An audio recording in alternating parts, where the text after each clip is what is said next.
it sounds terribly predictable, but patience always plays such a huge part. And for me, I'm a horribly impatient person, to where it's it adds a lot of stress in my life that doesn't have to be there because I'm constantly so impatient. But at the same time, looking back over the course of playing shows now for over 11 years, it's a necessity. To call it a necessity is an understatement. It's very taxing to be living with the same people all the time and work. Sure. And Yeah. Sometimes forgotten music is so creative, and when it comes time to sit down and write a record or record a record or to perform a show, it's like demanding creativity, which feels like an anomaly or something that shouldn't exist. Absolutely. It sort of negates the freedom and the liberty and independence of making music. But that's a part of the game. That's a part of playing and touring. And with that, patience is a necessity.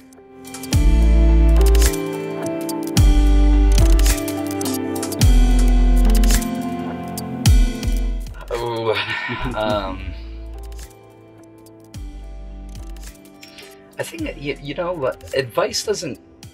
I haven't received a lot of advice, and I haven't actually received that question before, but I think some of the best advice I ever received was milk it, or to put it a better way is not to give too much content.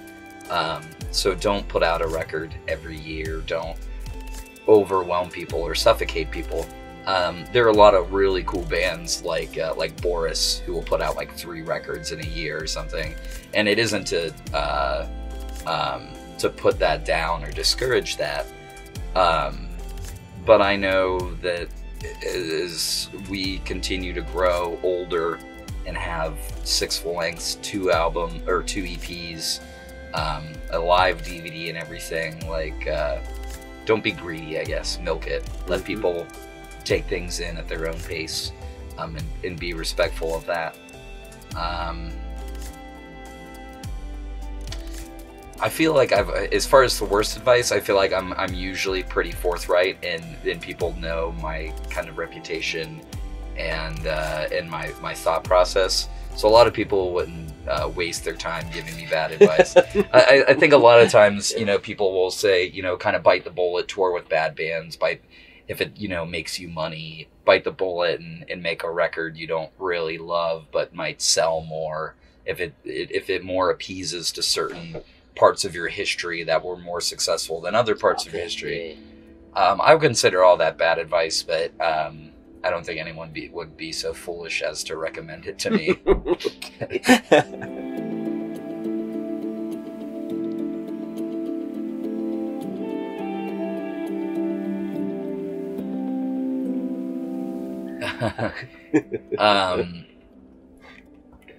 This question I feel like falls under the most embarrassing moment. We made a lot of foolish mistakes in our look and looking like a bunch of dumb kids that didn't know what we were doing, which in part is true. However, at the same time, we were always very honest with our work and always very intentional. And even when we were dumb young kids, it was never trying to sell something. It was the opportunity to play and make music. With that, though, I would have toned down all the colors all the time. And more immediately, not this stupid band name we somehow decided on. That actually, the 3 original members that are no longer in the band were the 3 that named it. So now we're, it's like we just inherited this, it's like you inherited debt, if you will, to make an analogy of it. So yeah, it also would have been change the band name. Don't call yourselves the Devil Wears Prada. That's probably one of the first things I would tell young me.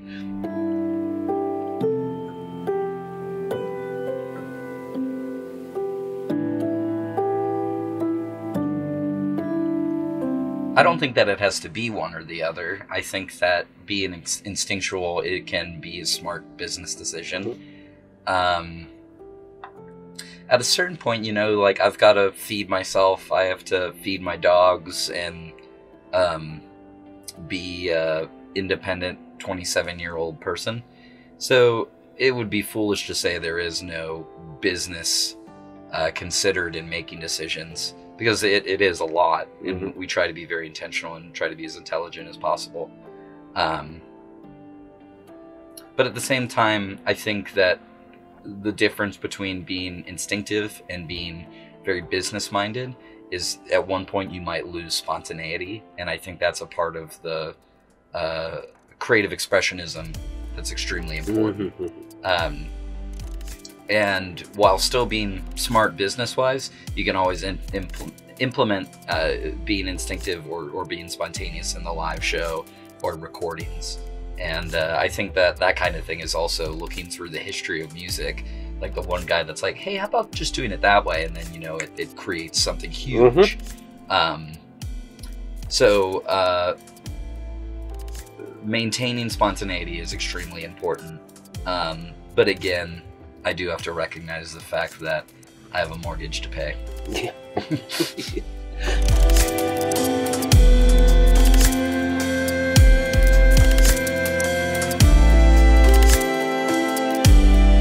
Oh, I mean, complacency is enough of a villain for me in the first place, to where it's always, you've got to always do better.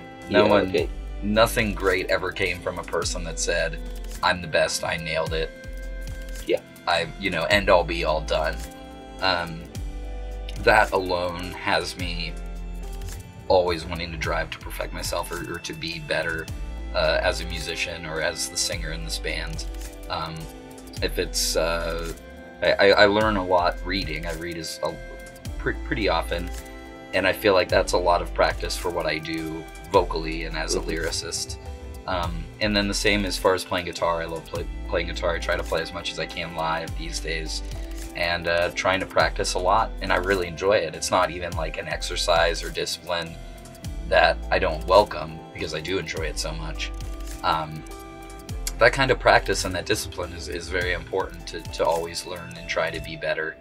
And no one really has to tell me to do that, because that effort and that process is already very rewarding for me, and very enjoyable as well. I tell people, like, as far as writing or playing guitar, like if I never was on a stage ever again, I would be doing the same thing. I'd be playing guitar at home, and I'd be reading and writing the work that, while it wouldn't be for this band, I'd be still writing more poetry and prose work that I've published and whatnot. So yeah, like, I know what I love to do, and this is it. So it's automatic to feel inspired to continue doing this. Sure. And again, not on the question sheet, but is your benchmark yourself? So are you constantly trying to improve on something, on your previous performance, or do you keep an eye on somebody else and think, yeah, okay, I'd like to, I see them as the carrot in front of me, you know? Right. That's interesting. For me, most of my inspiration comes from outlets in artists that are in a totally different world than me. So there's not much for me to compare, specifically in regards to the Devil Wears Prada. I don't really compare it to anyone or any other artist. I just try to do better than what I've done in the past. In other music and in my own writing outside the band, there are pillars I would like to reach, or certain motives and goals. But as far as within the Devil Wears Prada, it's just gotta do better than the show yesterday, or the last album, or the last song, or whatever that might be.